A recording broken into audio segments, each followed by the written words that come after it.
বন্ধুরা দেখো, আজকে লক্ষ্মী পুজোর বাজারে আমাদের এখানে ভিড়টা শুধু দেখো, মানে শুধু মাথা মাথা মনে হচ্ছে যেন দুর্গা ঠাকুর দেখতে বেরিয়েছে। মনে হচ্ছে যেন এখানে দুর্গা ঠাকুরের কার্নিভাল চলছে বা ঠাকুর দেখতে বেরিয়েছে। মানে এই লক্ষ্মী পুজো, বিশেষ করে কোজাগরি লক্ষ্মী পুজোর যে আবেগ আমাদের কাছে, আমাদের বাঙালিদের কাছে, আমাদের হিন্দুদের কাছে, এটা একটা মস্ত বড় আবেগ। মা ঘরে ঘরে পূজিত হয়। হ্যাঁ, ধনলক্ষ্মী যাকে বলা হয়।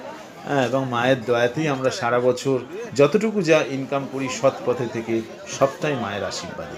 তাই প্রত্যেক ঘরে ঘরে এই লক্ষ্মী পুজো খুব ভালোভাবে হোক। আর দেখো, এই সামান্য কিছু আয়োজন আমরা করেছি, আমি আর আমার গিন্নি গেছিলাম দুজনে বাজারে, সামান্য কিছু এনেছি।